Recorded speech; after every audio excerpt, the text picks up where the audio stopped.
Hola compañeros, muy buenas tardes. Pues ya exactamente, ya habiendo cumpliendo la hora del receso que tuvimos, pues tenemos que darle continuación a nuestra temática, compañeros. Les comparto el siguiente video. Espero que lo disfruten. También tiene que ver mucho con los tiempos que estamos viviendo en la actualidad, compañeros. Muy bien. Permítanme un momento, déjense los comparto. Aquí vamos, ¿eh?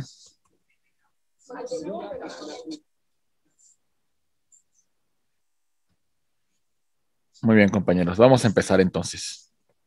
Compañeros, vamos a empezar entonces con la teoría del delito. Ahora vamos a ver elementos positivos y elementos negativos del delito. Mucha atención. Hasta este momento hemos revisado los siguientes temas. Presten atención, compañeros, porque debemos de conocerlos. Revisamos qué es el delito. El delito lo distinguimos de la siguiente manera. La conducta típica, antijurídica, culpable y punible. Conducta típica, antijurídica, culpable y punible. Distinguimos que la teoría del delito es un instrumento que nos va a ayudar a demostrar la existencia o no de un delito ante el órgano jurisdiccional. La teoría del delito se va a apoyar de la teoría del caso, que contiene elementos fácticos, jurídicos o normativos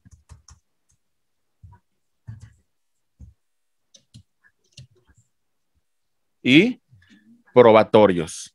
¿Sale? Los elementos fácticos son circunstancias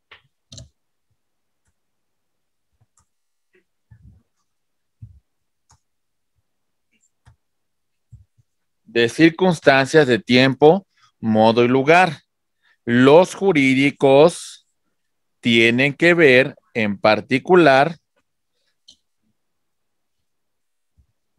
con el tipo penal y las pruebas son los medios con la cual vamos a hacer de convicción al órgano jurisdiccional sobre la existencia o no de un hecho que la ley califica como delito. Hablamos que los sujetos que intervienen en esta relación de derecho son dos. Sujeto activo, la persona que con su acción u omisión lesiona el bien jurídico tutelado del sujeto pasivo, quien resiente la afectación, los daños, consecuencia de ese hecho que la ley califica como delito. A su vez, este sujeto pasivo puede convertirse en el objeto material, que es el que repercute la lesión del bien jurídico tutelado, aunque también nos podemos referir a cosas. Y el objeto jurídico es el bien jurídico tutelado. En este caso, en lesiones sería la integridad corporal. Muy bien, compañeros. La integridad corporal. El objeto jurídico son los bienes jurídicos tutelados por la norma. Recuerden que vimos la prelación lógica de los elementos del delito, señalando el siguiente punto, por favor. Mucha atención. Aquí va la prelación lógica. Esta es mi lista y señalamos en primer lugar la conducta. Después tenemos la tipicidad Después,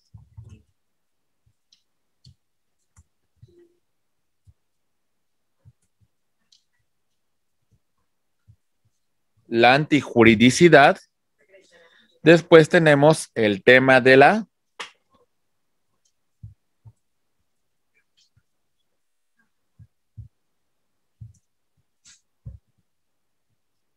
imputabilidad.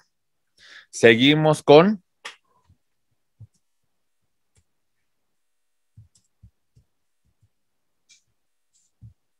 culpabilidad. Continuamos con la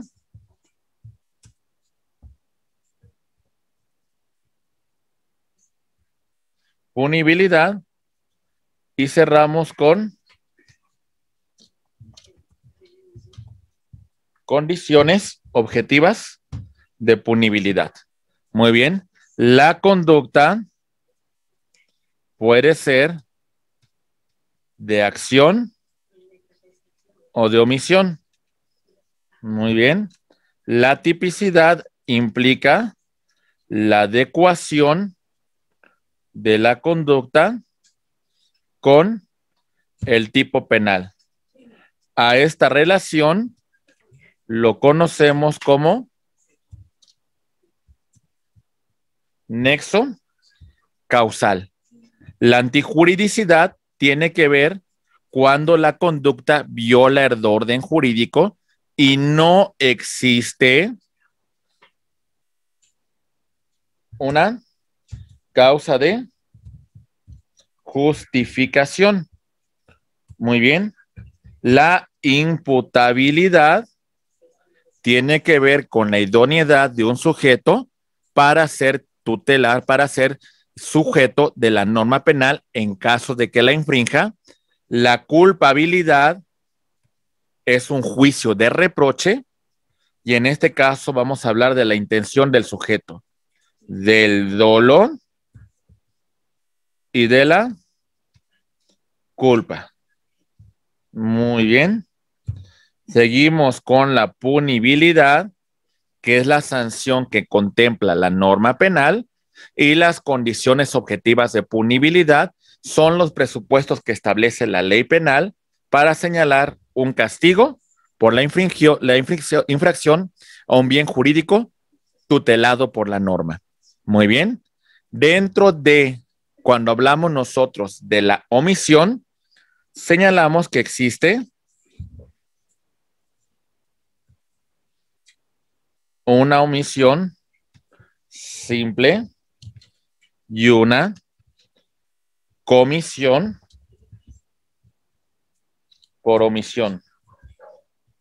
Recuerden que en la omisión simple existe una inobservancia a un deber contemplado por la norma, mientras con la que la comisión por omisión hablamos de una obligación y el sujeto activo tiene la posición de garante, de protector del bien jurídico tutelado. Muy bien, compañeros. Perfecto. Hablamos que existen delitos que basta con que produzcan un cambio en el mundo exterior para que tengamos la consecuencia de esos delitos. En este caso, nos referimos a los delitos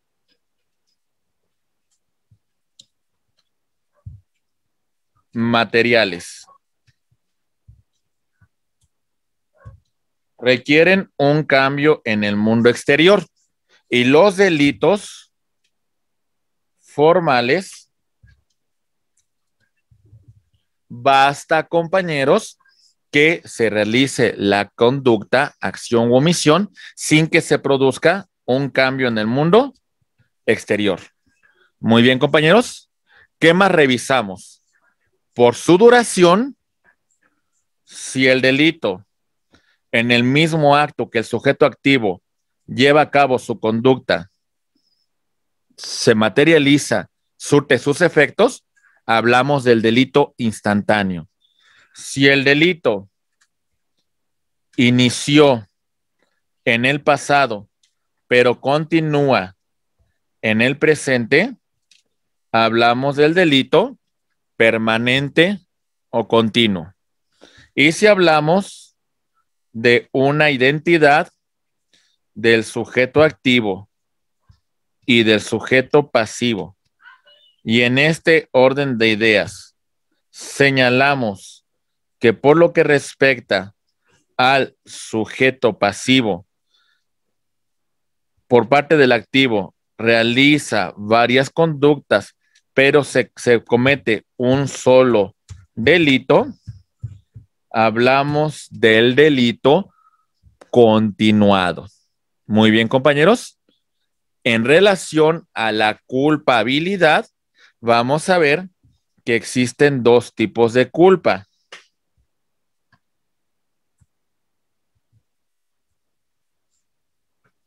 Muy bien.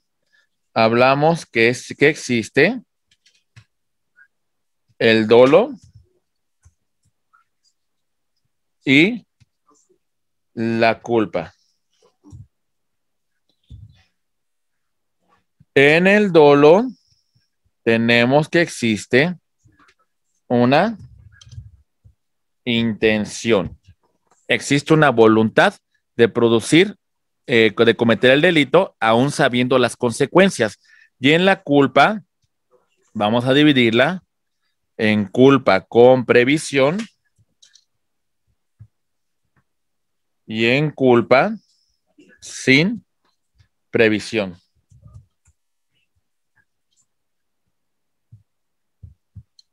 Muy bien, compañeros. ¿Qué más revisamos, compañeros? La estructura del delito. Cuando hablamos de la estructura, nos referimos a un tipo penal que puede contemplar un delito simple cuando no pide mayores requisitos que los que señala la norma. Ejemplo,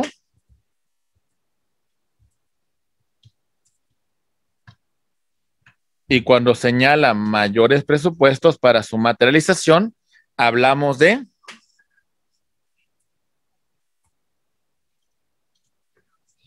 delito complejo. Sobre todo en el tema de las atenuantes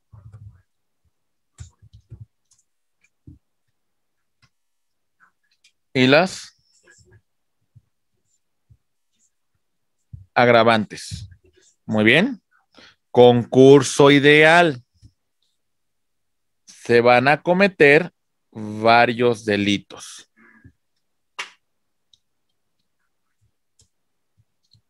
Se cometen varios delitos con una sola acción.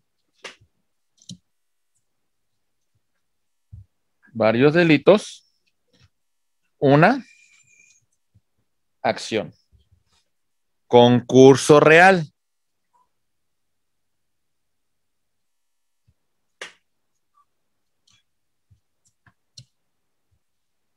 Varios delitos se producen con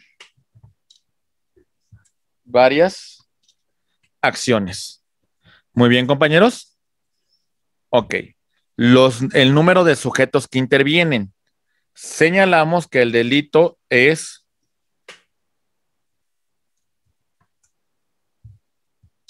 si la norma solamente nos pide un solo sujeto activo. Y si la norma nos pide más de un sujeto activo, hablamos de...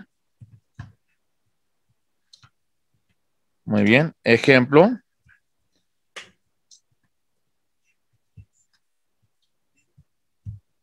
Delincuencia organizada.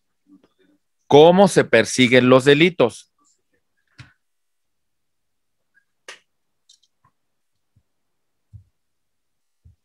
Persecución, y lo señalamos, compañeros, por querella y por oficio. Por querella, la persona que resulta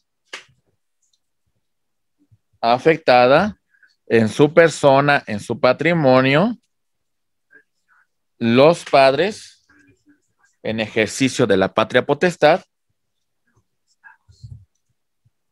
los tutores en relación a sus pupilos,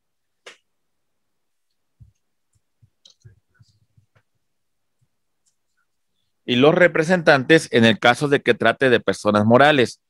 Y de oficio, cualquier persona que tenga conocimiento de una noticia criminal, pues lo hará saber a la autoridad. Terminamos la exposición con el tema de el fuero. Fuero común. Ricardo, te escucho, por favor. Ricardo. Tiene cerrado el micrófono. Muchas gracias. Perdón, doctor. Sí, la pregunta que me tocó, ¿cómo se llama? La respuesta era por querella. Entonces yo andaba confundido. Entonces la denuncia únicamente es el aspecto documentario, ¿verdad? Entonces la persecución como tal vendría a ser por querella o por oficio. ¿Estoy bien? Exactamente. Okay, la querella implica el titular del bien jurídico afectado, ¿sale? Ajá. O en su caso, por ejemplo, en caso de ser menor de edad, los padres en ejercicio de la patria potestad, y en el caso de ser una persona sujeta a una tutela, sería su tutor. De las personas morales, sería su legítimo representante, la que presentaría la querella correspondiente, porque si no, no existiría un interés jurídico. Por ejemplo, yo no podría presentar una querella por usted, a menos que usted me diera esa facultad, me diera esa representación para que yo lo hiciera por usted. De otra manera, no tendría yo el interés jurídico para presentar una querella. Ok. ¿Sí? Es que me surgió esa cuestión porque entre denuncia y querella no podía diferenciar la cuestión, pero ya ahorita me queda claro. Muchas gracias, doctor. Ok, sí, esos órdenes. Raúl, te escucho, por favor. Gracias, doctor. Nada más bueno, tengo una inquietud y a lo mejor estoy fuera de contexto, pero para un mismo delito puede ser por querella y puede ser por oficio. Por ejemplo, las lesiones que son leves, que no tardan más de 15 días en sanar, de acuerdo a la clasificación del médico que certifica, puede ser por querella. Y bueno, te tengo entendido, por eso comento que a lo mejor estoy fuera de contexto. Y cuando son ya lesiones graves que sí ponen en riesgo la vida, ya se persiguen por oficio. Y así algunos otros delitos, no sé, doctor, si estoy en lo correcto, o es decir, no siempre va a ser por querella. Hay veces que el mismo delito se puede, pues, denunciar por oficio, de manera oficiosa.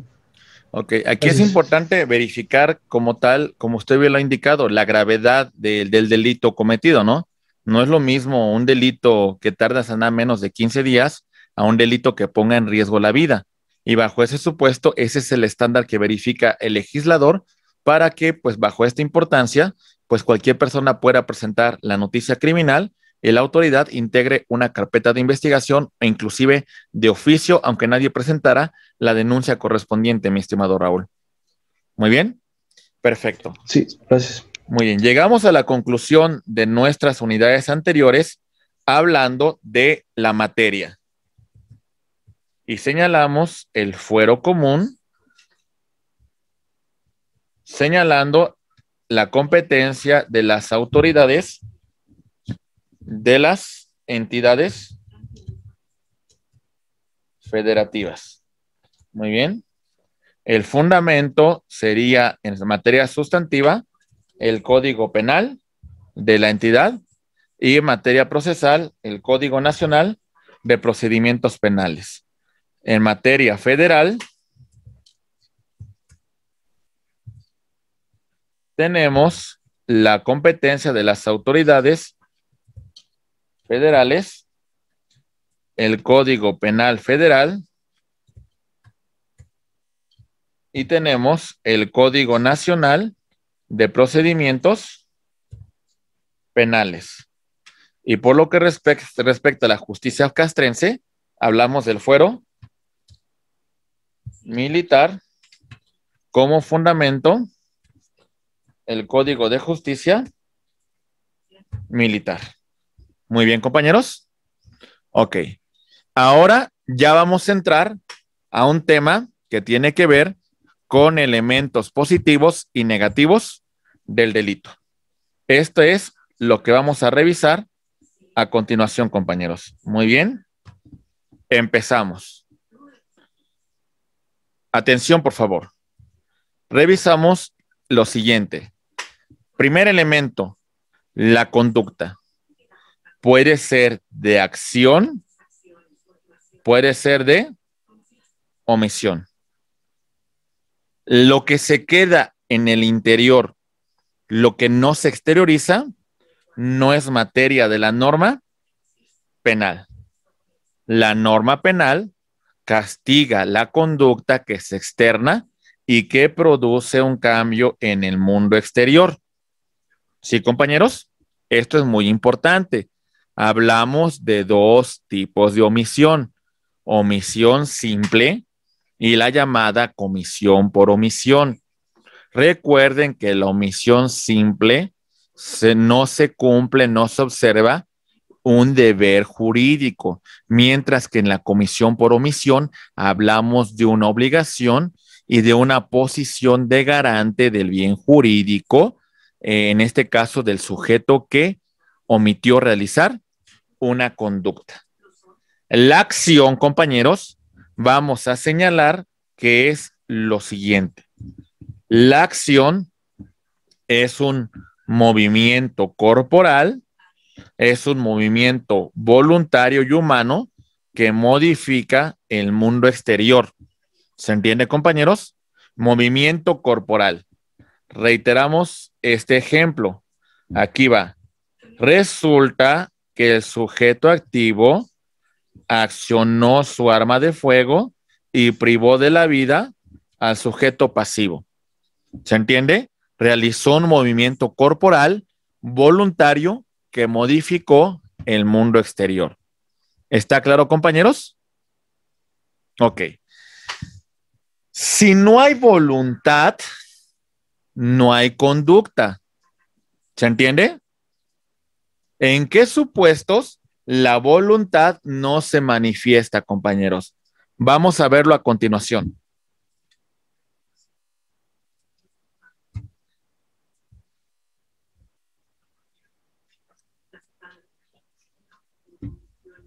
Ausencia de conducta, sueño y sonambulismo. Atención, compañeros, recuerden una cosa. Si yo estoy desvelado, estoy muy cansado, tomo mi vehículo, manejo, posiblemente no tuve la intención de producir un resultado con una conducta típica, antijurídica, culpable y punible. ¿Pero lo pude haber evitado? Esa es la pregunta. ¿Sí lo pude haber evitado o no, compañeros? Sí, claro que sí. Sí, descansando. Descansando, ¿verdad? Si estoy cansado, pues no manejar, ¿verdad? Si estoy cansado, Pedir un Uber. Sí, pedir un Uber, ¿verdad? No manejar, o de alguna manera mejor quedarme en casa. ¿Se entiende, compañeros? A ver, atención, Cuando hablamos del sonambulismo, es una cuestión psiquiátrica que implica que no hay voluntad por parte del sujeto activo. Prácticamente es una desconexión que tiene el sujeto activo del cerebro como si estuviera durmiendo, sin embargo, realiza determinados actos. Dicen que el sonambulismo es más común en los niños y no tanto en las personas adultas. Pero si se presenta, es muy importante acreditarlo ante un psiquiatra, pues para verificar las causas, ¿verdad, compañeros? Entonces tiene que haber una declaración de que de alguna manera nos encontramos en ese estado. ¿Por qué? Porque si estamos en un sonambulismo, de alguna manera tenemos que entender que el elemento de la voluntad, pues no se materializa, compañeros. Muy bien. Este es un tema importante. Vamos a poner un ejemplo. ¿Qué pasaría si el sujeto activo se encuentra en un estado de sonambulismo y en ese supuesto empuja al pasivo causándole lesiones? La pregunta es, ¿existe la voluntad por parte del activo de causarle lesiones al pasivo, compañeros? ¿Qué me dicen ustedes? No, porque está fuera de, ¿cómo se dice? Está inactivo. En estado de ausencia de acción. Hay una ausencia de acción. El elemento de la voluntad no se está materializando. Claro que tendríamos que demostrarle al juez que este sujeto, pues bueno, se encontraba en ese estado, y bueno, la prueba ideal sería una prueba que elabore un perito en psiquiatría y que de alguna manera estime que el sujeto activo pues no se encontraba en uso de facultades, que se encontraba pues de alguna manera en un estado de sonambulismo. Entonces, Lick, ¿sí existe una responsabilidad penal? En este caso, si lograra demostrar usted que el sujeto activo se encontraba en ese estado, no habría responsabilidad penal. Eso tendría que demostrarlo, ¿eh? ¿Vamos bien? Gracias. Otro tema, sujeción de hipnosis. Bueno, es más complicado, ¿verdad? Que a través de cuestiones de control sobre el sistema nervioso, maniobras artificiales, nos induzcan a realizar determinada conducta. ¿Se entiende, compañeros? O sea, esto es más complicado que se demuestre, pero se contempla, compañeros. Felipe Neri, te escucho, por favor. Una pregunta con el sueño y el sonambulismo. Dice ahí en su cartel, dice, excluyendo la embriaguez del sueño y el estado crepuscular hipnótico. Si alguien se duerme así, o sea, no tiene en un accidente que va manejando, el dormirse, ¿es imputable eso? Por supuesto que sí. El sueño, sí. A ver, le hago una pregunta a usted, Felipe. ¿Se pudo evitar el sujeto activo, pues el tema de evitar tener sueño? ¿Lo pudo evitar? ¿Pudo prever eso? Sí, o sea, descansando, como habían dicho anteriormente. Salvo que sea una cuestión que ya un médico haya prescrito y que diga, bueno, que el sueño que tiene el sujeto activo es un sueño incontrolable. De pronto se puede encontrar parado y se queda dormido sin que pues medie pues una voluntad, ¿no? Tendría que demostrarse que de alguna manera es una cuestión que no puede controlar el sujeto activo. ¿Se entiende? Si se puede evitar con el descanso, pues adelante, es más que suficiente. ¿Y en su experiencia le ha tocado algo del sonambulismo? ¿Un accidente de sonambulismo? No, aunque un amigo que lleva asuntos en Estados Unidos, en Nueva York, me contó de un asunto que se ocurrió con sonambulismo. Y les voy a plantear ese asunto en particular. Yo no conocido ninguno, pero él sí lo acreditó y se demostró en un tribunal en Nueva York la ausencia de conducta. ¿Cómo ocurrió? Aquí va, ese es el ejemplo que les quiero plantear. Resulta que este sujeto pues tenía una prescripción médica de sonambulismo, ¿sale? Él se encontraba inscrito a temas de seguridad social para que le dieran ese medicamento. Un día acudió y no se lo dieron.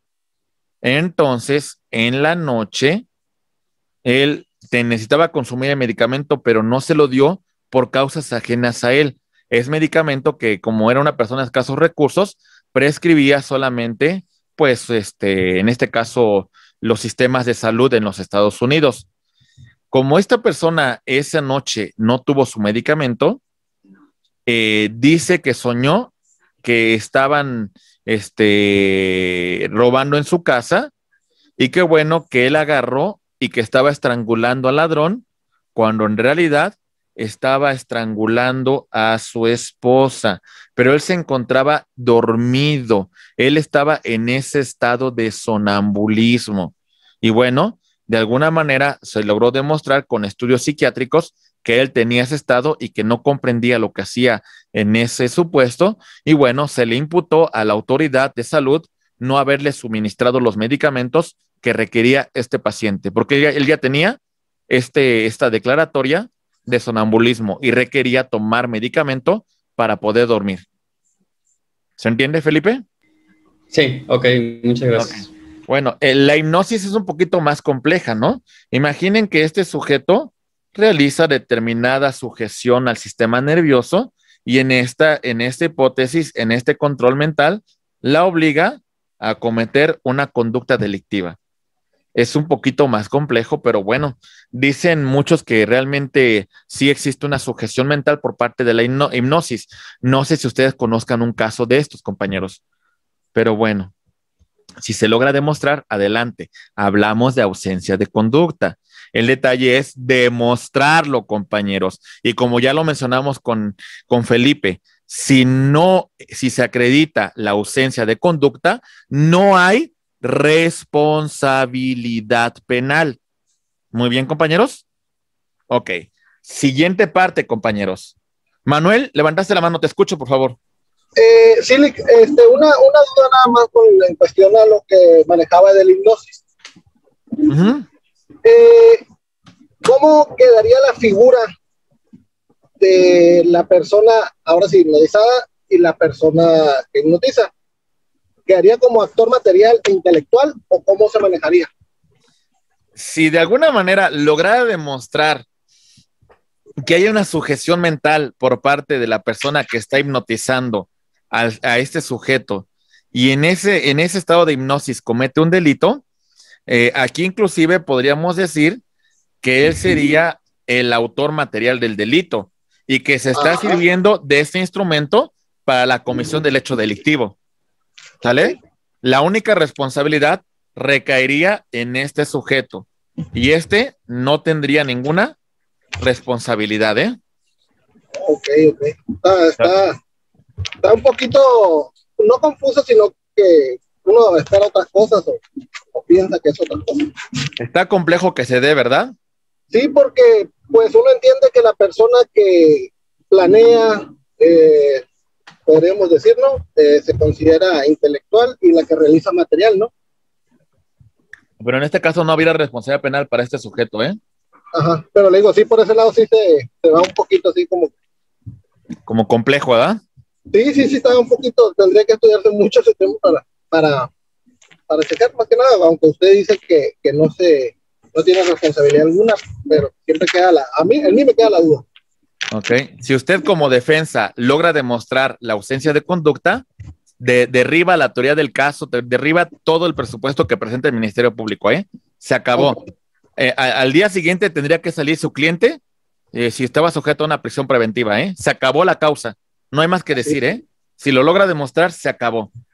¿Se entiende? Sí, ahí sí. No me queda duda de eso. Ok, muy bien. Vea el siguiente caso, ¿eh? Todavía es más probable que se dé esto, compañeros. Aquí va.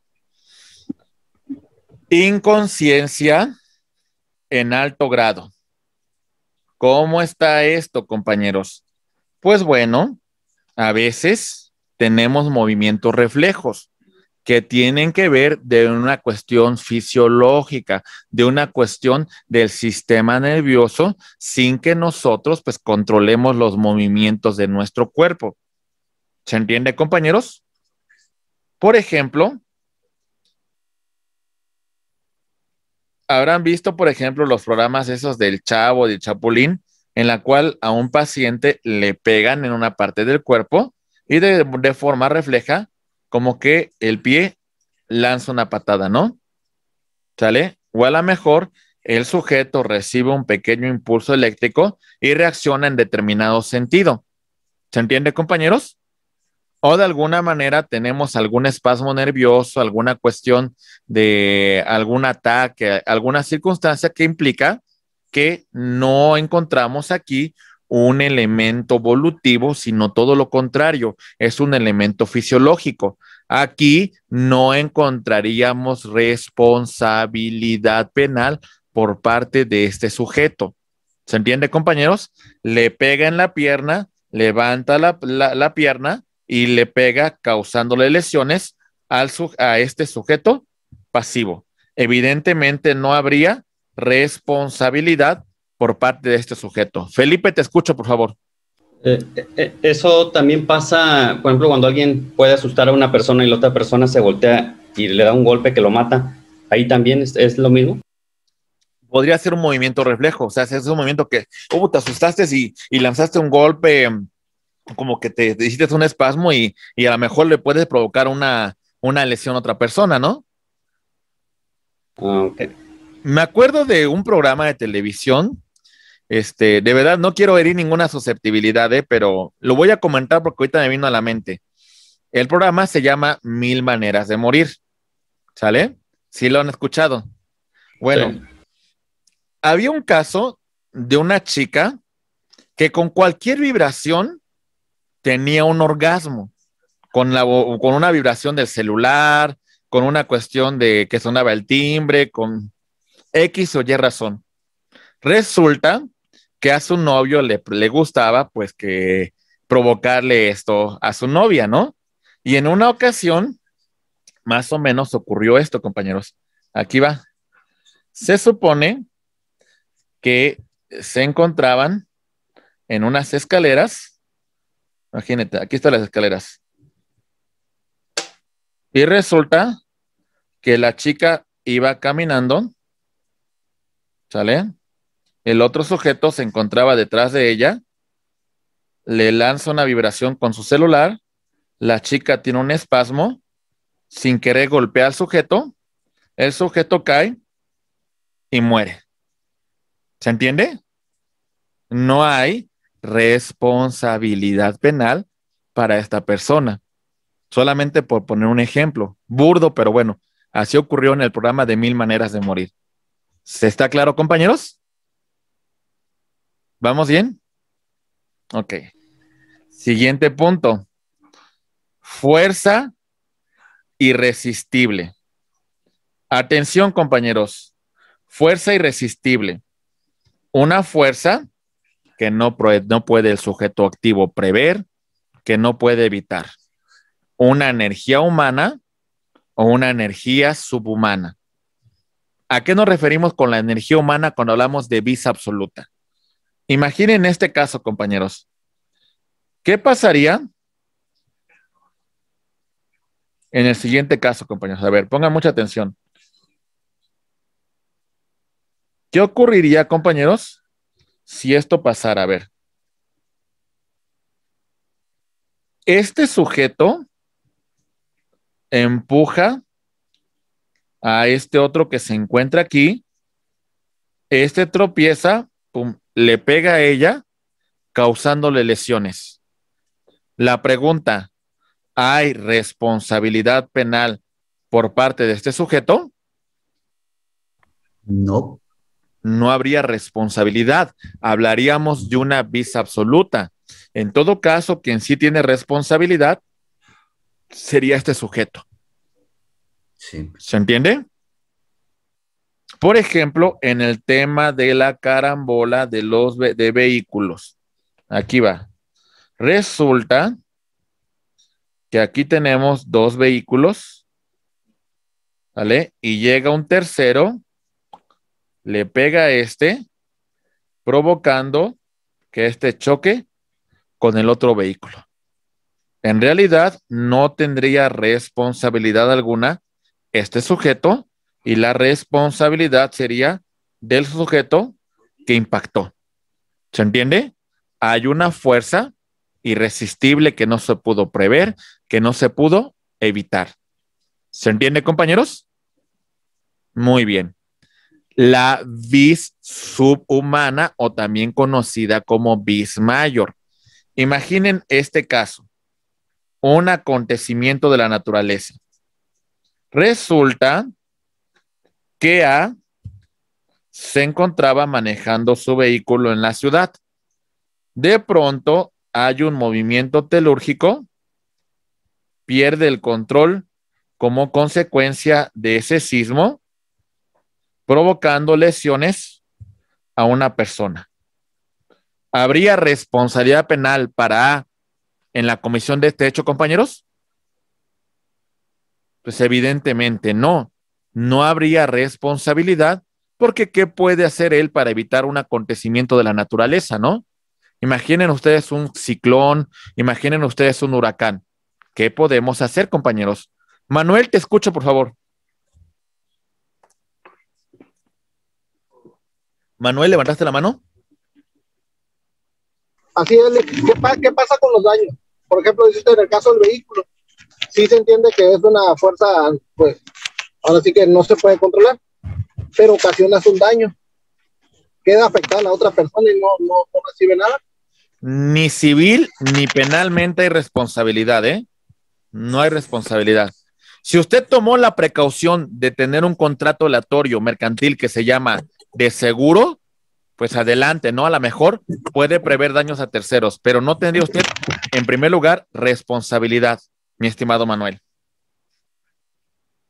¿Sale? ¿Se entendió, compañeros? Ok. Eso iba a comentar yo, doctor, que para eso están los seguros y bueno, ahí entrarían en función los seguros, ¿verdad? Exactamente, exactamente. Pero les digo sinceramente, ni civil ni penalmente hay responsabilidad, ¿eh? Porque en materia civil también tienen como una cuestión de no responsabilidad las causas de fuerza mayor y estos mismos supuestos se establecen, ¿eh? En materia civil y en penal no habría responsabilidad. ¿Se entiende, compañeros? Ya pasamos el primer elemento, activo y negativo, ¿sale? Positivo y negativo. El positivo para demostrar la existencia del delito y el negativo para todo lo contrario, para demostrar la no responsabilidad del sujeto. ¿Se entiende, compañeros? Vamos por el siguiente punto, compañeros.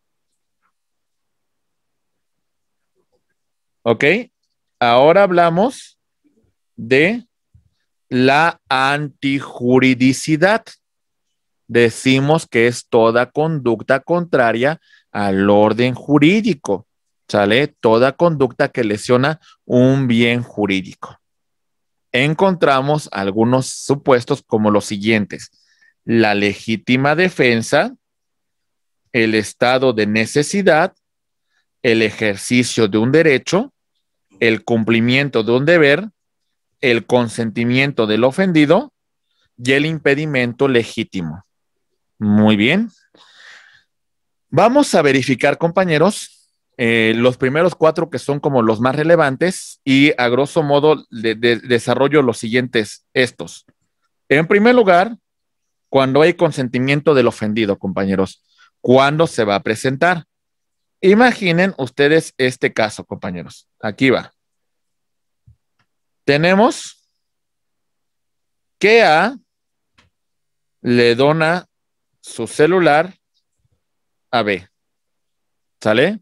Y después A quiere venir a presentar una querella al Ministerio Público por el delito de robo, ¿sale?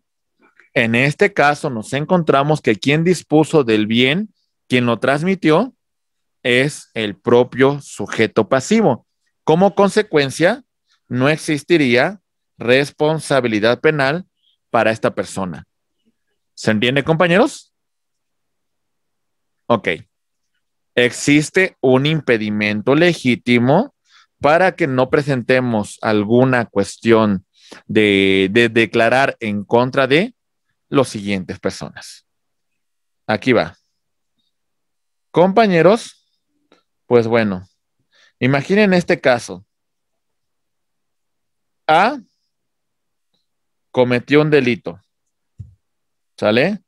Se encuentra prófugo, pero quieren obligar a la mamá de A, quieren obligar a su papá, quieren obligar a su esposa a presentar una declaración en contra de él. Ellas pueden aducir a un impedimento legítimo, pues para que no den información sobre su familiar. ¿Sale? Tienen esa potestad. Porque si no, tendríamos que decir que la mamá del Chapo Guzmán tendría que tener responsabilidad penal. Tendríamos que decir que sus hijas, en un momento determinado que sean mayores, tendrían que tener responsabilidad penal. Y recuerden que el derecho penal, pues no trasciende a terceros. ¿Se entiende, compañeros? ¿Vamos bien? Ok. Ahora sí, les voy a mencionar este tema que nos interesa, compañeros.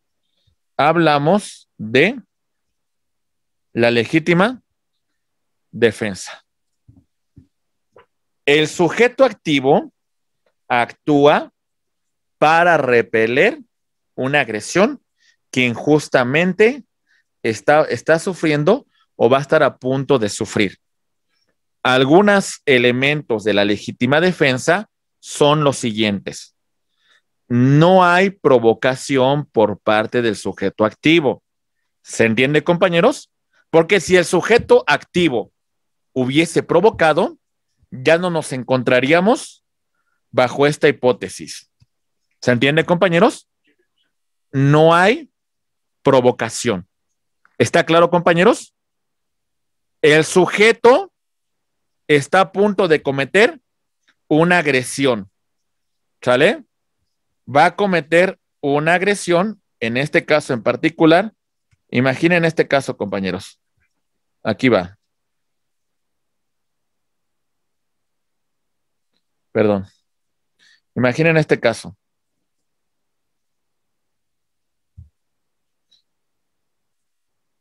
Como lo mencionamos, se encuentra en su casa, ¿sale? Y este sujeto ha ingresado y quiere cometer un delito de robo. ¿Se entiende, compañeros? Hay una agresión, hay una afectación al bien jurídico tutelado de esta persona. ¿Está quedando claro, compañeros? Muy bien. Continuando con nuestra exposición, decimos, la agresión está ocurriendo, ¿sale? O está a punto de materializarse o es inminente. Está saltando la reja, está saltando la barda, está rompiendo la chapa. ¿Se entiende, compañeros? Va a ser inminente que va a ocurrir.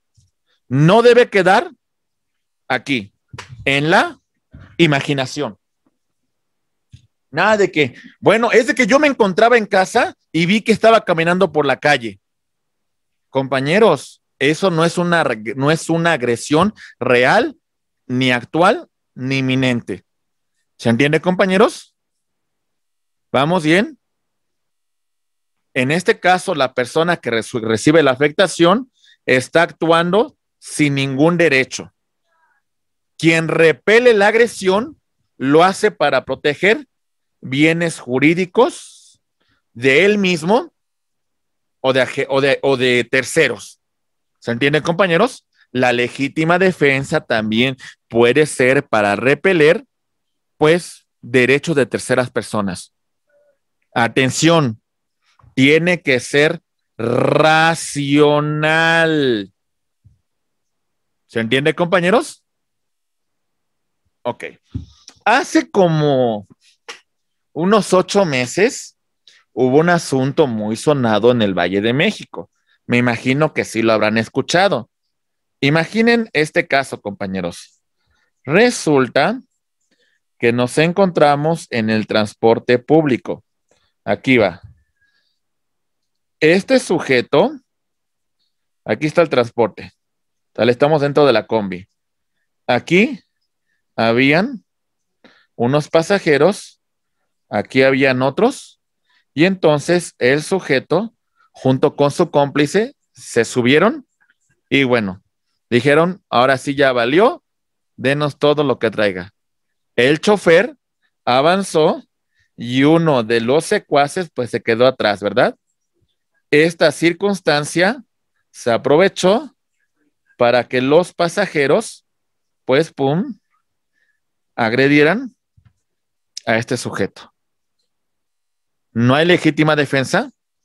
Evidentemente no. No la hay. Se fue en exceso. A lo mejor, si lo hubieran sometido para presentarlo a las autoridades, pudiesen haber justificado cierta legítima defensa para salvaguardar un interés jurídico propio o ajeno, porque este sujeto estaba provocando, estaba llevando una agresión que era real, que era inminente, que era sin derecho. ¿Se entiende, compañeros? Y tiene que ser racional. Hay que evitar que se consuma el bien jurídico tutelado. Y en este caso hubo un exceso de la legítima defensa. ¿Se entiende, compañeros? Doctor, Sí. referente a ese caso, por ejemplo, yo tengo entendido que la persona esa que iba en el transporte público perdió la vida. No sé si sea correcto bueno, se escuchó en el Facebook, ¿no? Ahí obviamente hay un homicidio, ¿no? Totalmente. Sí, hay un homicidio. Pero que las personas que lo golpearon, porque realmente fueron muchos, fueron como unos 6, 8. Ajá. Entonces, ¿repartirían una responsabilidad ahí entre ellos o a quién le darían como el homicida? Porque realmente entre todos lo golpearon. El Código Penal también estipula el tema del homicidio en riña. Déjese, lo voy a especificar cómo se encuentra contemplado, ¿eh? Aquí va, aquí voy, ¿eh? Fíjese, ¿eh? Dice, la riña es una contienda entre dos o más personas con el propósito de causarse daños. ¿Sale? ¿Vamos bien? Ok. Si no más recuerdo, establece una responsabilidad penal para el caso de el homicidio en riña.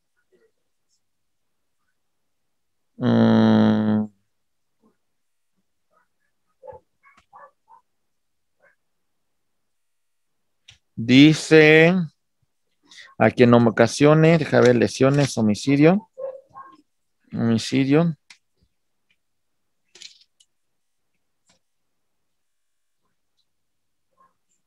Ok, aquí va.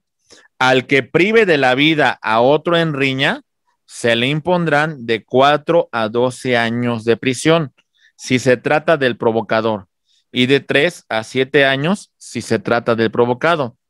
En este supuesto, considero que la responsabilidad penal para los sujetos tendría que ser como provocados, porque evidentemente si hubo una provocación por parte de pues este muchacho que fue golpeado. ¿Se entiende? En este caso, esa sería la responsabilidad penal que podríamos atribuir a estos sujetos, mi estimado amigo. Muy bien. ¿Vamos bien, compañeros? Gracias. Muy bien. Ya si me tocara en un futuro la materia de delitos en particular con ustedes, ya analizaríamos cada tipo penal para que verificáramos cómo se va materializando, ¿eh? Pero bueno, este solamente es la teoría del delito. Delitos en particular ya es una materia muy específica, compañeros. Muy bien. Seguimos con el siguiente caso, compañeros. Se llama el estado de necesidad. Fíjense cómo está actuando el estado de necesidad, ¿eh? Cuando hablamos de este supuesto, compañeros, lo hacemos para salvaguardar un bien jurídico y sacrificamos uno para proteger otro. ¿Se entiende? Atención. Hay dos bienes jurídicos que se encuentran así. Están en coalición. Tenemos que tomar la decisión. ¿Salvamos este bien jurídico o salvamos este otro bien jurídico? ¿Sale? Uno de ellos se va a sacrificar para proteger al otro. ¿Ok? Muy bien. Vamos a hablar de estos supuestos. Mucha atención, por favor. Decimos lo siguiente. Aquí vamos.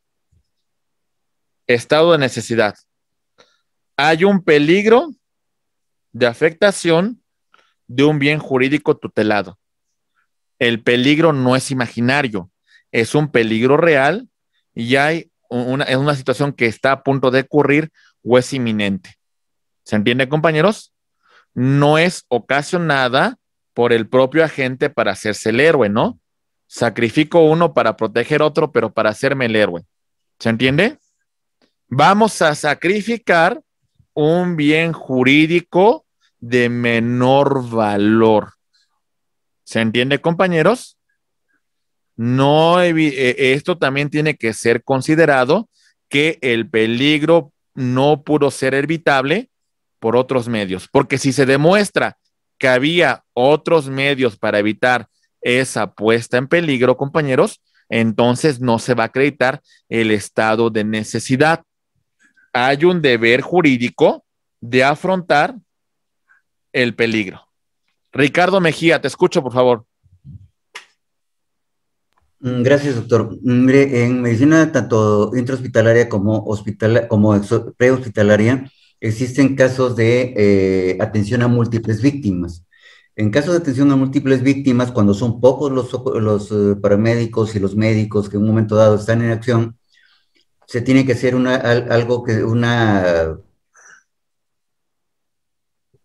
entonces algo así como a quién te llevas y a quién dejas.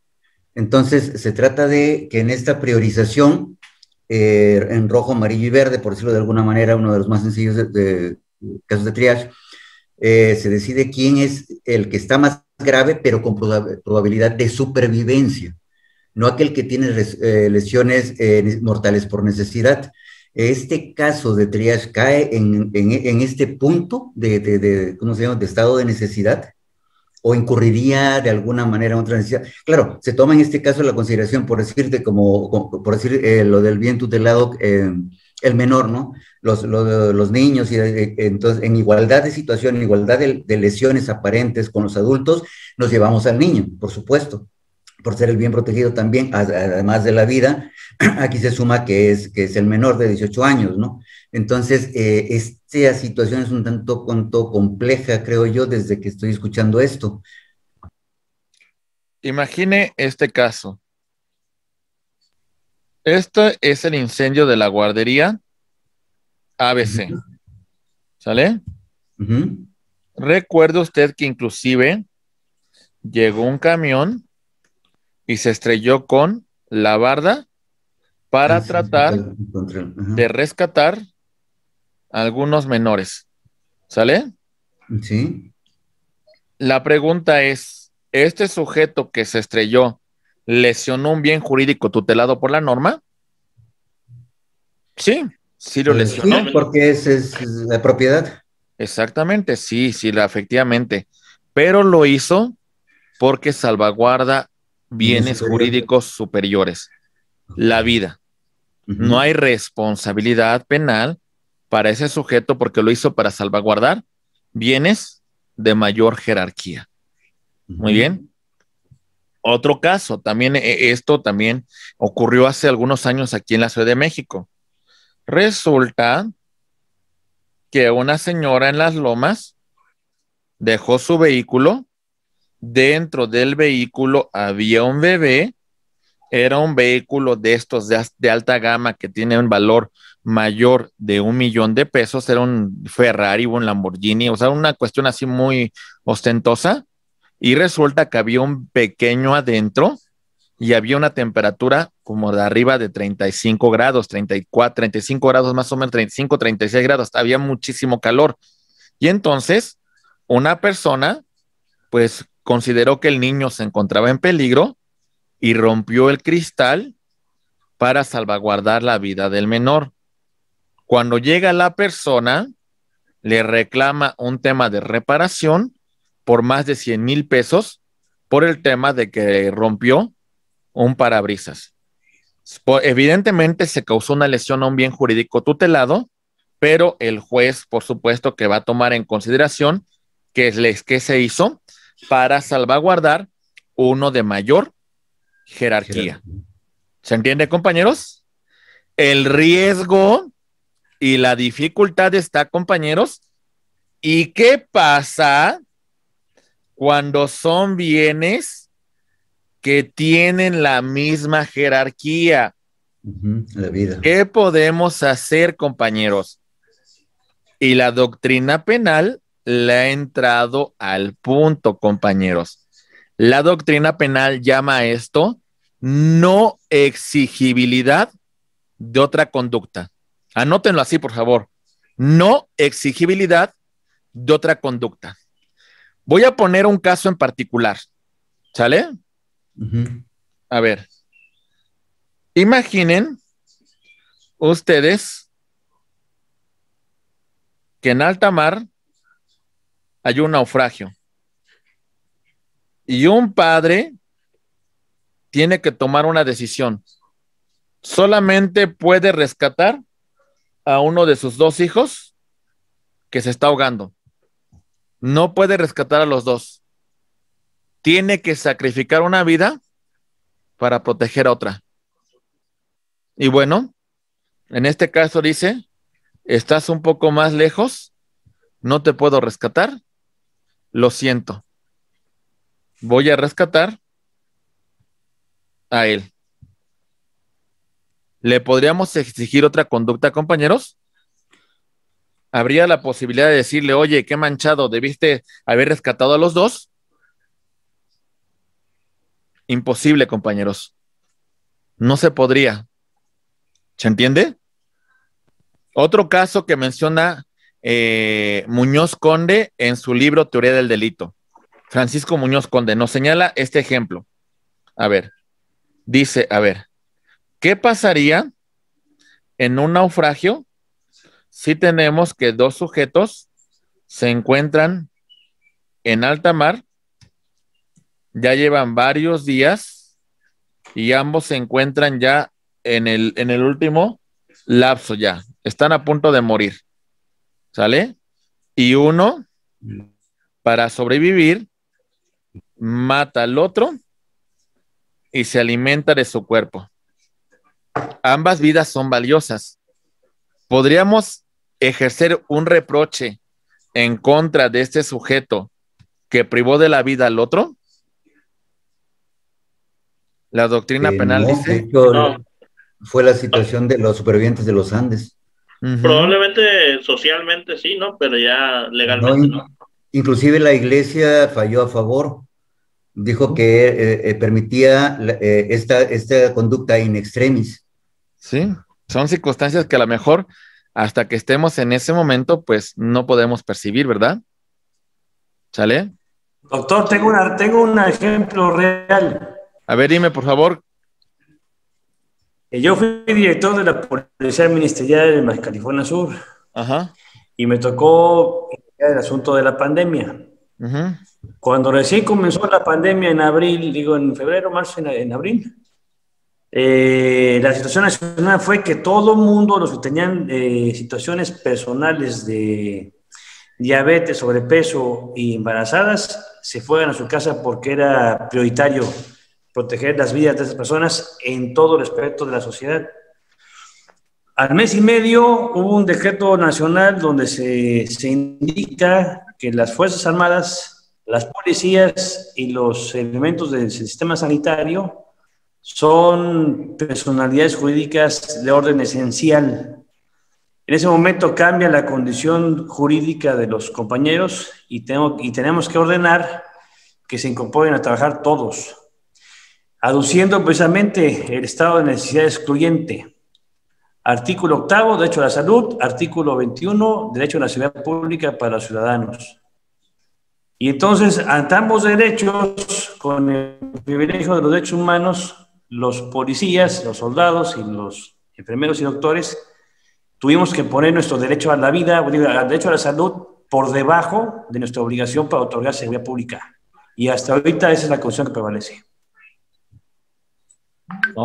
Pues sí, es un asunto delicado y la responsabilidad que puede incurrir también, pues hasta cierto punto, a lo mejor hasta en un tema laboral, el posible, si ocurriera un deceso, pues el tema de muerte por riesgo de trabajo, ¿no? Y bueno, aparte, pues todas las condiciones que esto pueda generar. Sí es un tema interesante, compañeros, y es una coalición de derechos, evidentemente. Y bueno, aquí se materializaría en el caso de que los derechos se tuvieran que, pues, sacrificar uno para salvaguardar a otro compañero, pero excelente ejemplo, Gabriel. Te agradezco mucho que hayas tenido, pues, pues esa sencillez para comentárnoslo, compañero. Muchas gracias, ¿eh? ¿Sí? Muy bien, compañero. Sí, Manuel, ¿abriste el micrófono? Te escucho. A ver, ábrelo, por favor. Es que había un poquito de ruido. Te escuchaba, Manuel. Abre el micrófono si gustas, Manuel. Perdón, se me aplazó. Ajá. ¿Todo bien, Manuel? ¿Ibas a hacer una pregunta? No, todo bien, se aplazó el micrófono. Ah, perfecto, muy bien.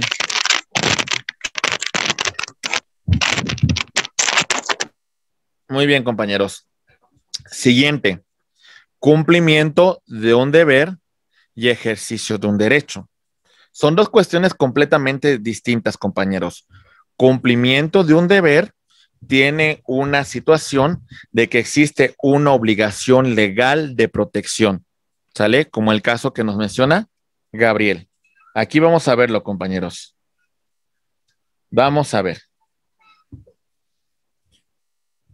En el cumplimiento del deber, el sujeto activo tiene una potestad contemplada en la norma para utilizar medios racionales y, pues, de alguna manera evitar la consumación de un hecho delictivo y, bueno, hasta cierto punto causando una afectación a un bien jurídico tutelado.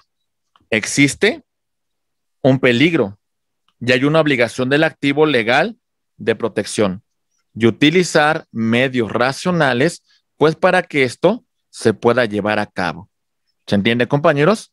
Es como, por ejemplo, cuando la policía tiene que someter por la fuerza a una persona que ha cometido un delito.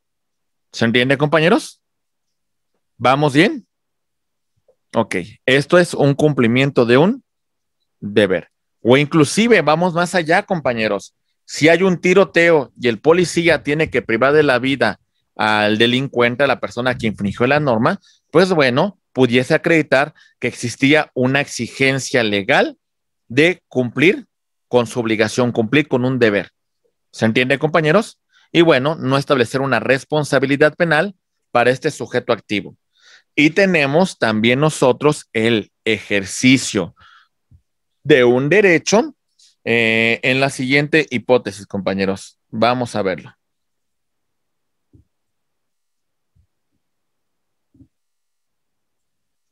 Ok, hay un peligro.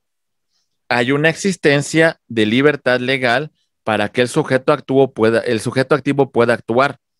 La policía, la Guardia Nacional, los marinos, los militares, etcétera, etcétera, pues de alguna manera la norma le confiere algunas potestades para actuar y a combatir la delincuencia. En ese sentido, cuando actúan, no actúan por mutuo propio, actúan por una ordenanza legal. Y en ese sentido, pues bueno, tiene esta defensa normativa, claro, sin abusar el tema de la necesidad de emplear medios racionales. ¿Se entiende, compañeros? Este es el punto que debemos de destacar. Ya vimos entonces la antijuridicidad y su elemento negativo, que serían las causas de justificación. ¿Se entiende, compañeros? Ok. Tercer elemento, la tipicidad. Atención, por favor. La tipicidad. La tipicidad implica la adecuación de la conducta del sujeto activo al tipo descrito en la norma. Acuérdense ustedes, compañeros, que el tipo penal es una descripción que realiza el legislador. ¿Sale? De alguna manera, el tipo penal va a tener los siguientes elementos: objetivos, subjetivos y normativos. Los objetivos son los elementos descriptivos del delito, las personas, las cosas, los modos de obrar. Los subjetivos tienen que ver con los propósitos, con la intención que tiene el sujeto activo de ir en contra del orden jurídico. Y los normativos hacen referencia, estimados amigos, a un tema relacionado con disposiciones que se contemplan dentro del orden jurídico. Vamos a verlo. Vamos a empezar con los elementos objetivos. Atención, por favor. Muy bien. Aquí voy, permítame, perdón. Aquí va. Elementos objetivos. Acción u omisión.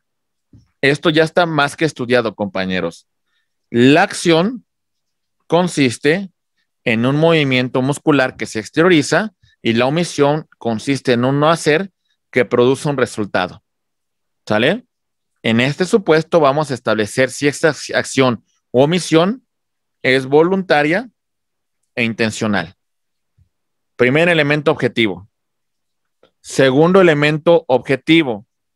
La lesión o puesta en peligro del bien jurídico tutelado. ¿Se entiende, compañeros? La conducta que desplegó el sujeto activo y que lesionó el bien jurídico. Tercer elemento, la forma de participación. Autor material, autor intelectual, cómplice primario, cómplice secundario, encubridor. ¿Se entiende, compañeros?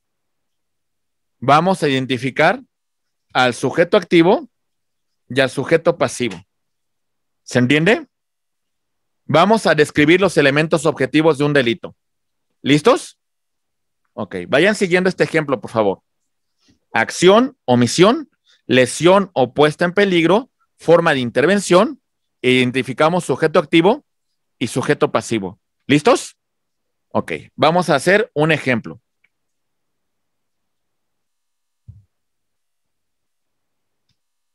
A lleva a cabo una conducta delictiva contra B.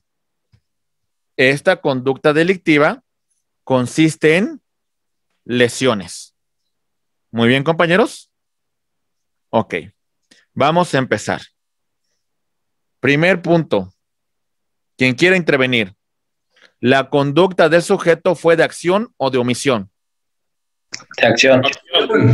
Acción. Muy bien. Acción. Ok. ¿Cuál fue el bien jurídico tutelado que se puso en peligro, que resultó afectado materialmente? Su integridad física corpórea. ¿Integridad? Corpórea. Ok. Muy bien. Ok. ¿Cómo intervino el sujeto? Autor intelectual, autor material, cómplice. Material.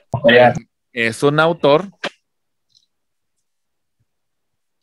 material. ¿Sale? El sujeto activo es este sujeto que lesiona el bien jurídico tutelado de este sujeto pasivo. ¿Sí encontraron los elementos objetivos, compañeros? ¿Vamos bien? Ok, así los van a describir, compañeros. Es muy importante, sobre todo, si trabajan en una fiscalía y van a integrar una carpeta de investigación o si van a defender a una persona. Hay que ubicar todo esto. Segundos elementos. Seguimos con los elementos objetivos. Atención, por favor. Rápidamente. Vamos a verlo. Seguimos con elementos objetivos. Seguimos. Resultado formal o material. ¿Sale? Si producimos un cambio en el mundo exterior, hablamos de resultado material. Si basta con poner en peligro, hablamos de resultado formal.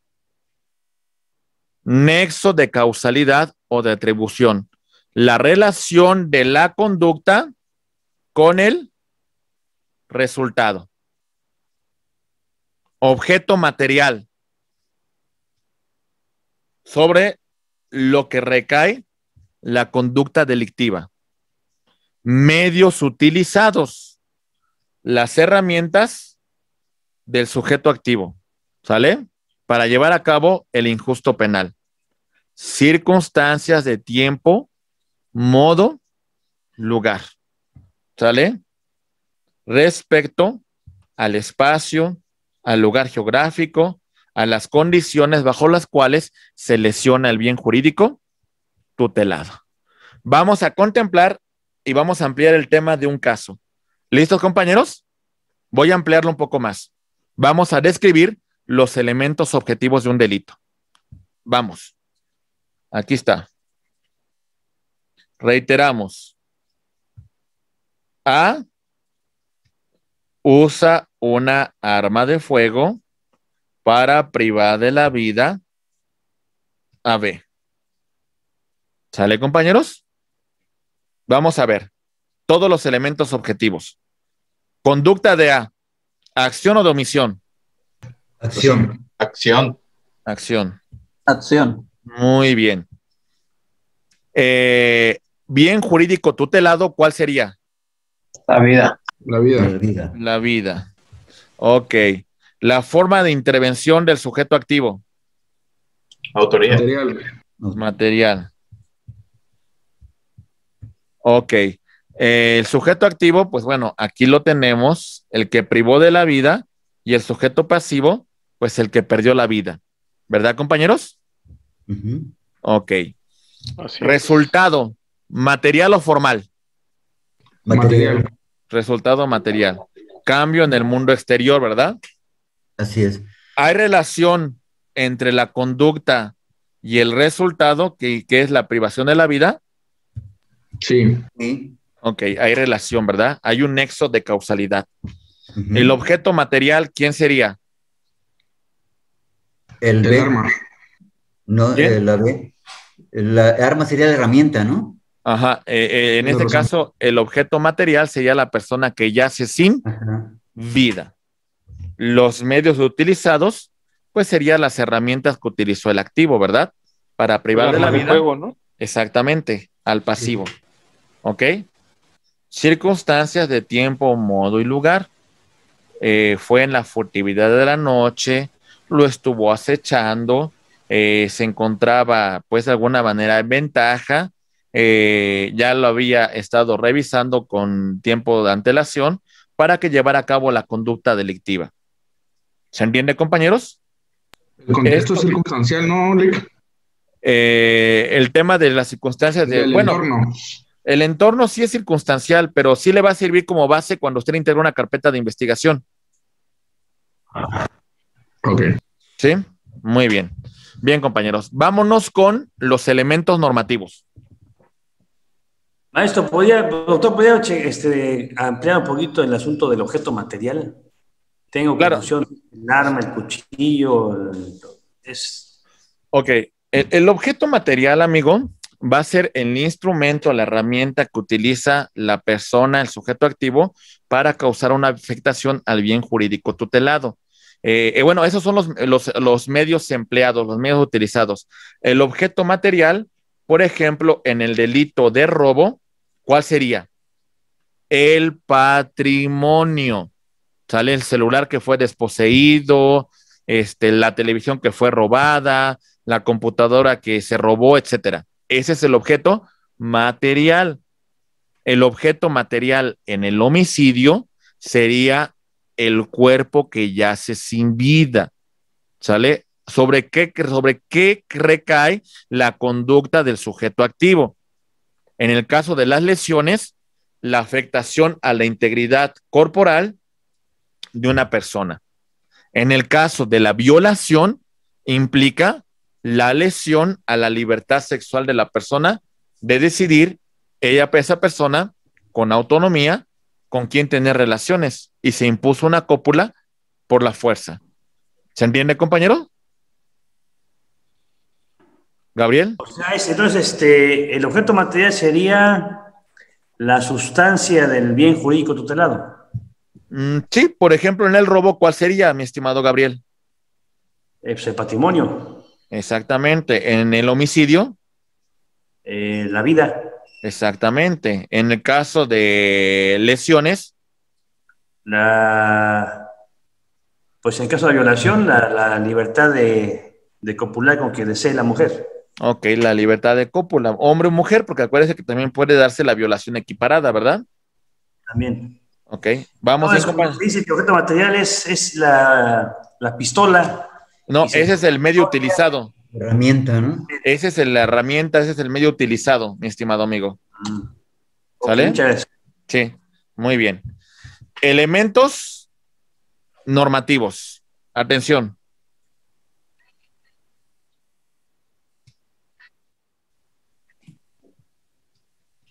Ok. Elementos normativos. ¿Sale? ¿Cómo definimos culturalmente el delito? Definición lingüística. Lo que a la letra dice la norma. Definición técnica. Concepto definido científicamente. Por ejemplo, nos dice el Me código. dijeron todos a mí como representante. Compañeros, de ellos, pues yo me pasaba enfrente permítame. de harto. Compañeros, por ejemplo, vámonos con delitos de violación. En la violación en particular, el propio Código Penal nos dice que entendemos por cópula. Vamos a verlo rápidamente. Aquí vamos. Lesiones, secuestro, violación, artículo 174. Aquí va. Vean, 174. Al que por medio de violencia física o moral realice cópula con persona de cualquier sexo, se le impondrá prisión de 6 a 18 años de prisión. Definición técnica. Se entiende por cópula la introducción del pene en el cuerpo humano por la vía vaginal, anal u vocal. ¿Se entiende, compañeros? El propio tipo penal describe qué entendemos con cópula. A veces el mismo código, el mismo tipo penal nos conduce a su descripción y a veces tenemos que remitirnos a otras disposiciones. Por ejemplo, voy a irme al delito de robo. Rápidamente, compañeros. Aquí voy,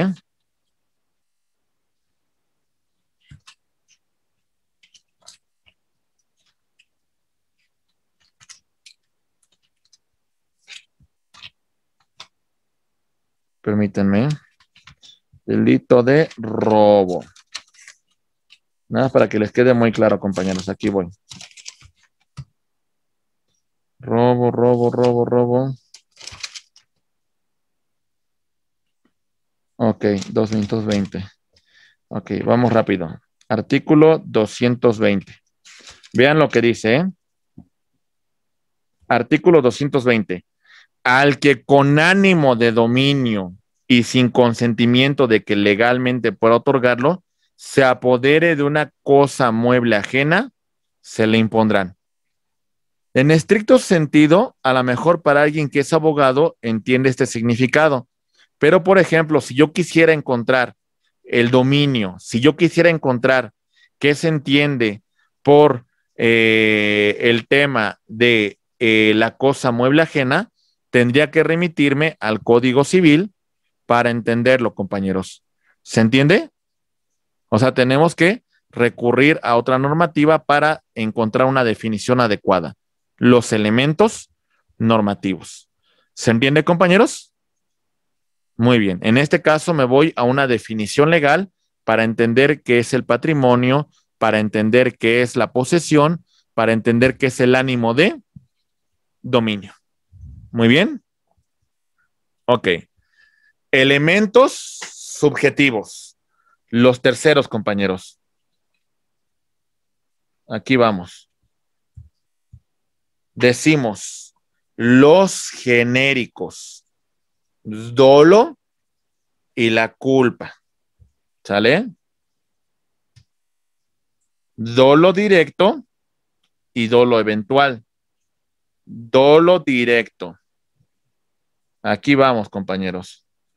Resulta que el sujeto activo tenía el propósito, tenía la intención de privar de la vida al pasivo B y lo lleva a cabo.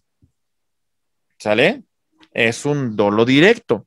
Hacia allá llevó a cabo su conducta. Dolo indirecto. Quería privar de la vida a B, pero B se encontraba acompañado de su pareja C. Por lo que respecta a B, A tenía la intención de privarla de la vida, pero por lo que respecta a B, de alguna manera no tenía esa intención, pero bueno, como no quiere dejar ninguna persona que pueda, pues, presentar alguna denuncia en contra de él, pues decide también eliminarlo. En ese momento asume las consecuencias de su hecho. Por lo que respecta a este sujeto, estaría cometiendo un dolo eventual o en segundo grado. ¿Se entiende, compañeros? Muy bien. Culpa con representación y sin representación ya la hemos señalado con antelación. Recuerden que con representación se sabe que pudiese ocurrir, no se tiene esa intención y además se tiene el cuidado, se tiene el tema de pues la cuestión de del respeto a las normas de tránsito, manejar pues descansado, tener el vehículo en perfectas condiciones y aún así ocurre el hecho. Y la inconsciente sin representación implica pues ya una cuestión temeraria, una cuestión arriesgada, una cuestión que puede ir en contra del orden jurídico previamente establecido. Muy bien. Entonces habrá que eliminar esos tres elementos: objetivos, normativos y subjetivos, cuando hablemos del tipo penal. Continuando con el tipo penal, compañeros, muy rápido, vamos a mencionar lo siguiente. Mucha atención, por favor. Rápidamente. Encontramos entonces que el tipo penal puede ser clasificado de la siguiente manera. Vamos a ver. Tipo penal básico. ¿Sale? De manera independiente a un modelo de acción, por lo que se aplica sin sujeción a ningún tipo. Tipo penal de homicidio. Nos dice el artículo 123 lo siguiente. Así nos va a especificar. Comete el delito de homicidio al que priva de la vida a otro. No requiere ninguna circunstancia especial. ¿Se entiende, compañeros? Circunstancias especiales. Nos dice, no dependen de la existencia del tipo básico, porque contiene elementos que modifican los requisitos previstos en el tipo fundamental. Rápidamente me voy a ir por las agravantes. Aquí voy, Homicidio, lesiones. Aquí voy. Por ejemplo, tenemos la cuestión de lo siguiente. Aquí va. Y dice, el homicidio será calificado cuando se cometa con ventaja, traición, alevosía y retribución. ¿Sale? En este caso, compañeros, vamos a agravar la pena hasta una tercera parte. ¿Se entiende, compañeros? Ok, ¿qué significa esto? Vamos a ver en qué consiste estas agravantes, solamente una de ellas. La alevosía. Cuando el agente la realiza el hecho sorprendiendo intencionalmente a alguien de improviso o empleando acechanza u otro medio que no le dé lugar a este defenderse ni evitar el mal que se le quiere hacer. ¿Se entiende, compañeros? Es una circunstancia especial que agrava el delito. ¿Está claro, compañeros? Tipo penal subordinado. ¿Cuáles son esos? A ver, vamos a ver, levantaron la mano. Ricardo Mejía, te escucho, por favor. No, perdón, al final ya me quedó claro, disculpe. Ok, Juan David. Profesor, Sí. una duda. ¿No es lo mismo en el caso cuando es una lesión a una persona que está en sus capacidades físicas de defenderse? En este caso, lesionar a una persona que está en este caso con alguna discapacidad, algún impedimento, se supone que la sanción es más dura. Por supuesto, entonces hablaríamos de un tipo penal especial. En este caso, lesiones que se le causa a un menor de edad o una persona con alguna discapacidad. Sí, duda aclarada. Gracias. Sí, muy bien. Delitos, tipos penales subordinados. Sí, lo escucho, abogado. Disculpe, es lo que acaba de comentar el compañero. Ajá. De una persona que con capacidades diferentes. ¿No sería ventaja ahí? ¿Podríamos hablar de un tema de ventaja? Sí, sí podríamos hablar de la ventaja. Y vamos a llegar un poquito más adelante en qué consiste esta agravante, mi estimado amigo. Sí, gracias. Sí, muy bien. Seguimos, compañeros. Subordinados. Bajo este supuesto, el tipo penal básico, como ya mencionamos, puede tener agravantes o atenuantes. Les voy a platicar de un atenuante en el delito de homicidio o de lesiones también. Dice, a quien está en estado de emoción violenta cometa homicidio o lesiones, se le impondrá una tercera parte de las penas que corresponden por su comisión. ¿Sale? Existe emoción violenta cuando el sujeto activo del delito vive una intensa conmoción del ánimo que provoca un desorden en su comportamiento, la pérdida del dominio de su capacidad reflexiva y la disminución de frenos inhibitorios que desencadenaron el delito. ¿Se entiende, compañeros? En este caso, el tipo penal básico tiene un atenuante, el estado de emoción violenta. Si la demostramos, vamos a disminuir la pena. ¿Está claro, compañeros? Ok. Tipos penales. Manuel, te escucho, por favor. Un ejemplo, Lick, de lo que acaba de decir. Por ejemplo, ¿nos podría plantear algún ejemplo básico?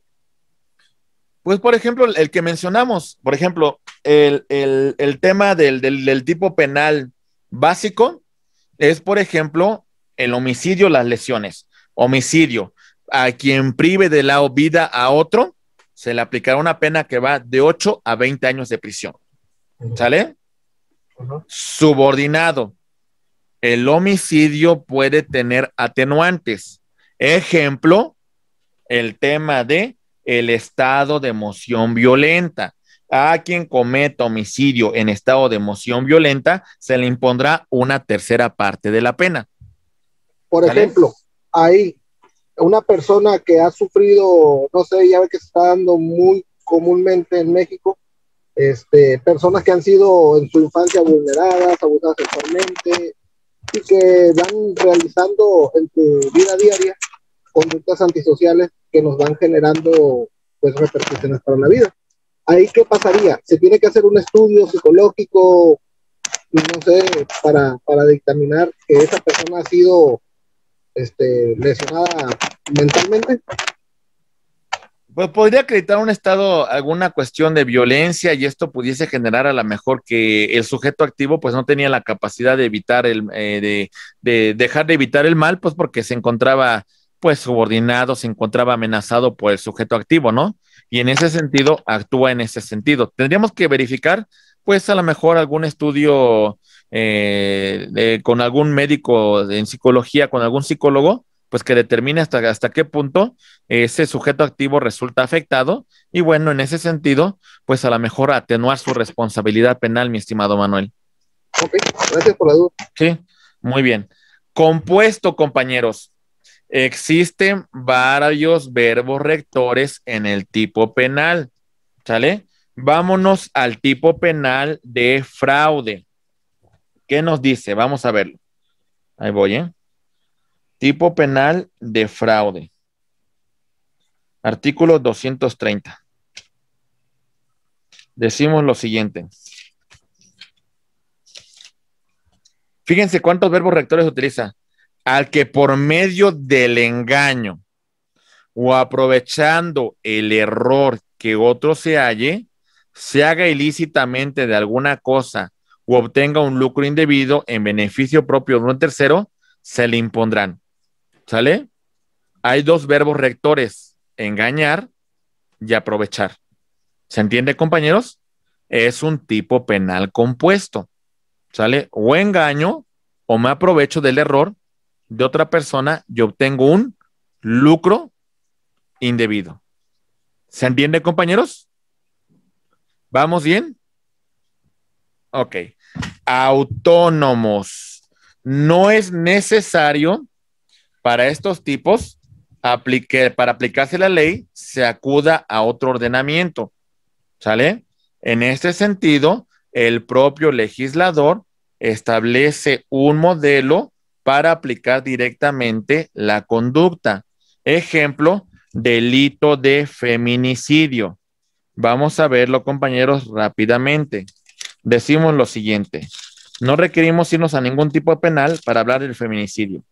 Decimos, comete el delito de feminicidio que por razones de género prive de la vida a una mujer. ¿Sale? Yo no requiero ninguna otra disposición penal para acreditar la cuestión del feminicidio. ¿Se entiende, compañeros? Con mi propio código penal de mi entidad federativa, me basta para acreditar si se materializa o no el delito de homicidio. Bueno, en este caso, feminicidio, perdón. Tipos penales en blanco. ¿Cuáles son?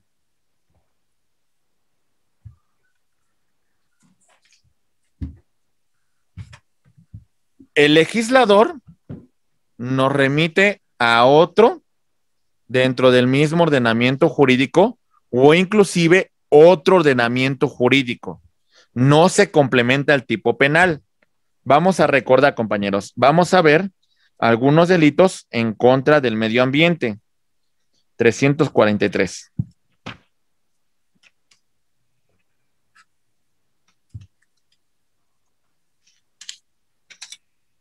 Ok, decimos.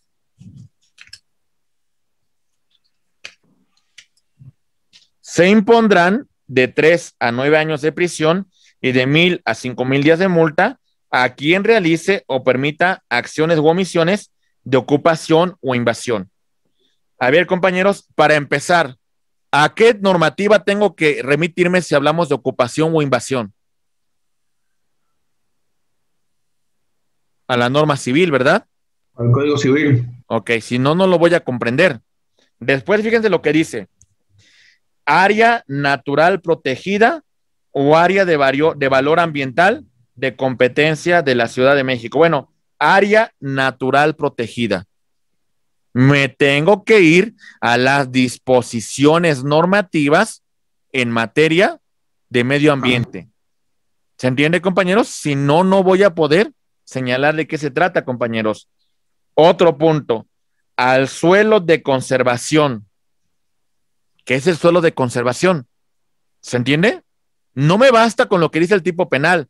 Me tengo que ir a otras disposiciones para complementarlo. ¿Está claro, compañeros?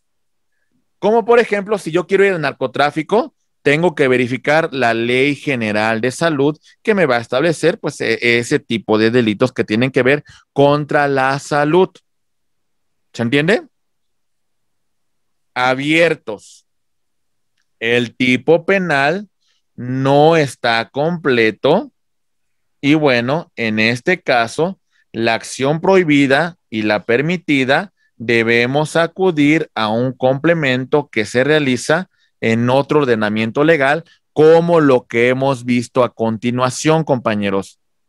El tipo penal cerrado no es necesario acudir a otro fundamento. Muy bien. El tipo penal es de daño o es de puesta en peligro. Si es de daño, requiere un resultado material. Si es de puesta en peligro, basta con que se acredite un resultado formal. ¿Vamos bien, compañeros? ¿Alguna duda sobre estos tipos penales? Ok. Ausencia de atipicidad. ¿Sale? El elemento negativo de la tipicidad. Rápidamente lo vamos a ver.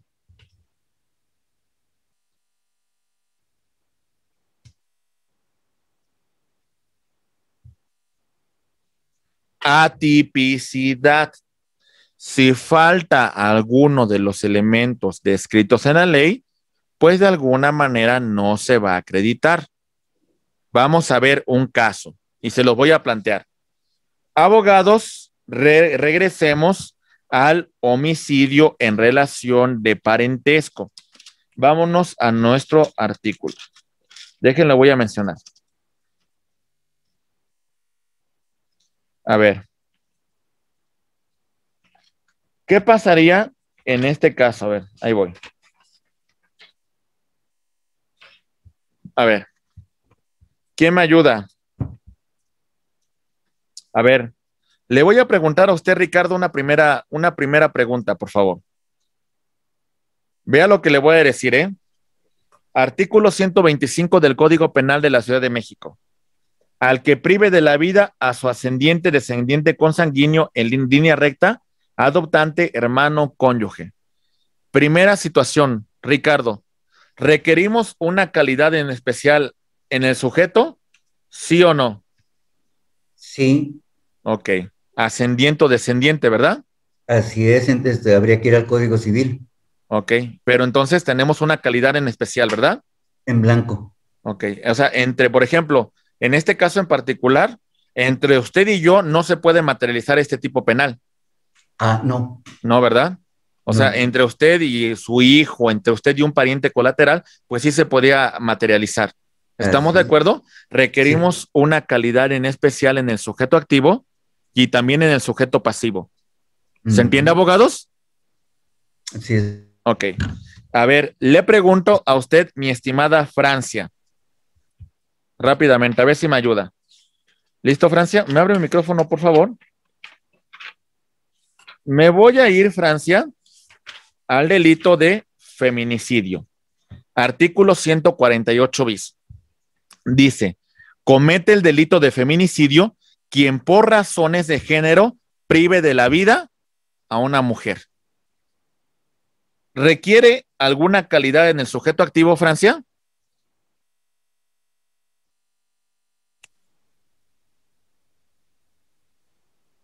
La compañera no tiene micrófono, creo. ¿No? Va a escribir. ¿No? Va a escribir. Ok. ¿Sí requerimos eso? ¿Sí requerimos un sujeto y requerimos a un sujeto activo en particular, compañeros? La respuesta es no. Podemos tener cualquier sujeto activo. Lo que sí va a cambiar es en el sujeto pasivo. En el sujeto pasivo necesariamente tiene que ser una mujer. Mujer. ¿Se entiende, compañeros? ¿Vamos bien? Elemento valorativo en el objeto del delito. Ok, otro elemento. ¿Qué significa esto, compañeros? De alguna manera vamos a hablar, en este caso, de, por ejemplo, en feminicidio, en razones de género se presentan los siguientes supuestos y empieza a hacer una valoración el legislador. La víctima presente signos de violencia, la víctima se le hayan infringido lesiones, existan antecedentes de violencia familiar, etcétera, etcétera. ¿Se entiende, compañeros? Muy bien. Vámonos con otro supuesto. Referencias. Entonces, entiendas esto, compañeros. Hay atipicidad si no se dan estos supuestos.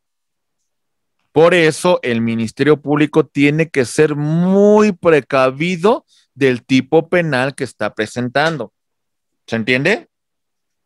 ¿Vamos bien, compañeros? A lo que voy. A ver, compañeros, todo privación de la vida contra la mujer, toda, ¿tendría que ser feminicidio? No. No toda privación de la vida.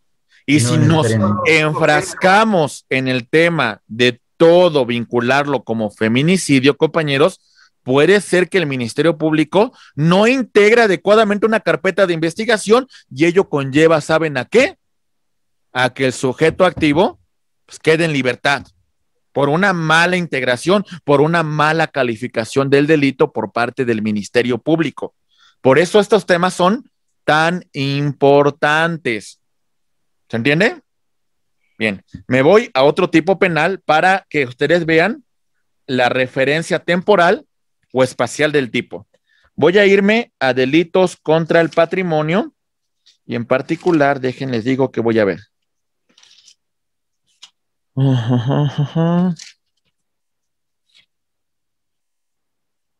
Voy a irme al despojo 237 del Código Penal de la CDMX. 237. Fíjense lo que dice, despojo.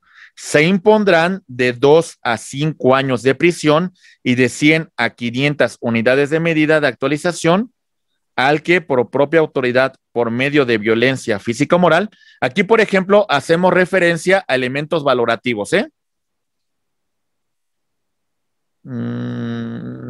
Aquí está, miren. Fracción 2.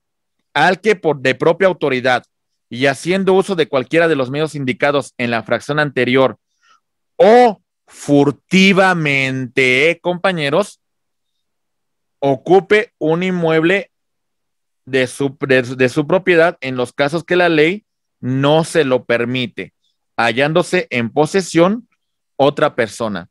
¿Se entiende, compañeros? Furtivamente implica a escondidas, implica a través de la acechanza. ¿Está claro, compañeros? Muy bien. Otro tema, por ejemplo, hablando del medio previsto, vámonos al mismo Código Penal, delitos contra la vida. Les voy a mencionar otro en particular, compañeros. Vamos a ver. A ver.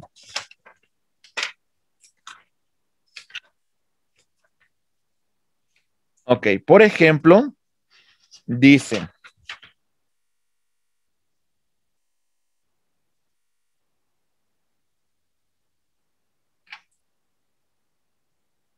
fíjense, por los medios empleados, fíjense, el homicidio y las lesiones son calificadas cuando se cometan con ventaja, alevosía, retribución o por el medio empleado.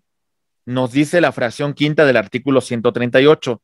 Los medios empleados son cuando se causen por inundación, incendio, bombas, explosivos, envenenamiento, asfixia o tormento o que por cualquier otro medio produzca una sustancia nociva a la salud. ¿Se entiende? Entonces también entra dentro de la calificativa el medio previsto. ¿Está claro, compañeros? ¿Se entiende? Por los medios que empleó el sujeto activo para cometer la conducta delictiva. Muy bien. Ok. Otro supuesto, para que lo vayan comprendiendo. Elementos del injusto. Vámonos con el tema del robo, para que lo vean, compañeros. Espero que vayan tomando sus notas, compañeros, ¿eh? Vámonos con el tema del robo. Aquí voy, ¿eh? Dice el tipo penal de robo. ¿A quién? Con ánimo de dominio. Analiza un elemento subjetivo. Ricardo toma un celular porque tiene la intención de apropiarse de él. Tiene un ánimo de dominio. ¿Se entiende, compañeros? ¿Vamos bien? Es un elemento subjetivo. Si entiendas esta cuestión, compañeros, si no se da alguno de los elementos cuando el tipo penal lo exige, entonces entramos dentro de la atipicidad. ¿Ok? Muy bien. Ausencia del tipo. El legislador no lo prevé como una conducta que deba ser castigada. ¿Se entiende? Si no hay el delito previsto dentro de un tipo penal, no existe responsabilidad penal, estimados amigos. ¿Vamos bien? No estamos hablando de cuestiones no prácticas, compañeros. Todo esto es práctico, ¿sale? Le pongo una cuestión, compañeros. ¿Qué pasaría en el caso de que estén defendiendo una causa penal y resulta que no se da los elementos que requieren para el sujeto pasivo, para el sujeto activo, compañeros? Lo desvirtúan, lo echan abajo.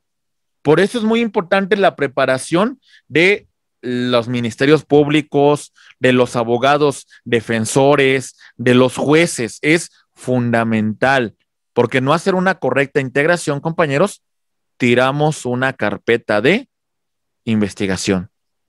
¿Se entiende? Muy bien.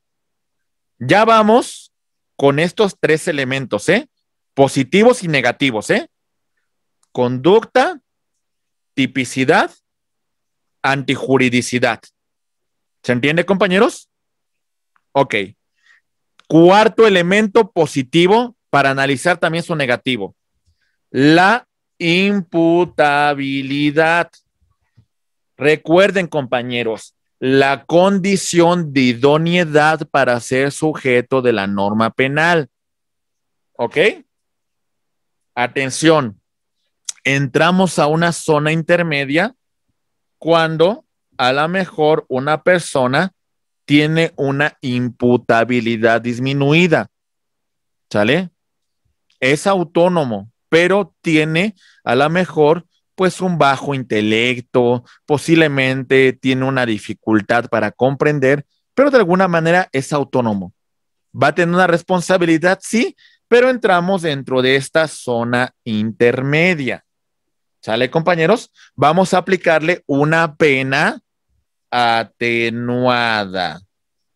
¿Se entiende, compañeros? Ok. Ausencia de imputabilidad. Menores de edad. ¿Sale? Hay un tema de justicia para adolescentes que va, si no más recuerdo, de los 12, creo que son de los 12 a los 17 años, compañeros. Más o menos es el rango etario que va el tema de justicia para adolescentes. El tema de enajenación, pues tiene un procedimiento penal para inimputables y los estados de inconsciencia implican ausencia de culpabilidad.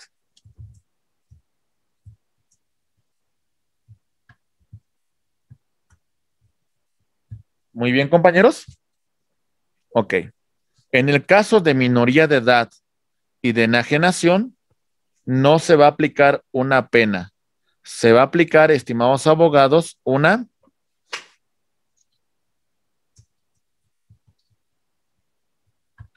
medida de seguridad. ¿Sí, compañeros? El propio Código Nacional de Procedimientos Penales estipula que los inimputables tienen un procedimiento especial y tenemos una ley general para el sistema de justicia para adolescentes, compañeros. Es decir, sí va a haber una medida de seguridad para estas personas en particular. Las acciones libres en su causa, compañeros, implica de que un sujeto se coloca de forma voluntaria en un estado de inimputabilidad. Esto es un intermedio entre el dolo y la culpa, compañeros.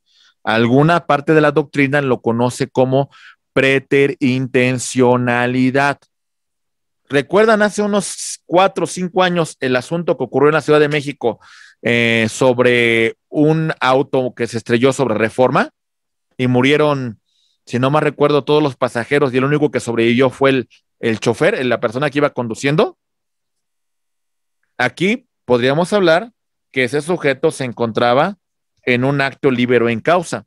Él solito, de forma voluntaria, se colocó en un estado de inimputabilidad, aunque debió de responder por la falta que cometió. En este caso, hablamos en particular de la preterintencionalidad, estimados amigos. ¿Vamos bien? Ok. Muy bien. Pues bien, compañeros, quiero hacer una retroalimentación muy sencilla con ustedes para ver cómo fuimos comprendiendo todos estos temas en particular. Espero que no sea muy complejo. Jim Palafox, te escucho, por favor, compañero. Maestro, cuando una persona se pone en estado de interdicción, ¿es esa preterintencionalidad? Bueno, no te puedes colocar en estado de interdicción, porque esa es una cuestión que solamente tiene que ver con un tema de un juez que te señale en ese estado, ¿no? de un juez que de alguna manera te estipule que no tengas la capacidad para realizar actos jurídicos de mutuo propio. Lo que tú te colocas es, por ejemplo, cuando consumes alcohol, cuando consumes drogas, es en un estado de inimputabilidad temporal. No comprendes tus actos, pero tienes que ser responsable penalmente. Y en el caso del estado de interdicción, ¿sí hay responsabilidad o no hay responsabilidad?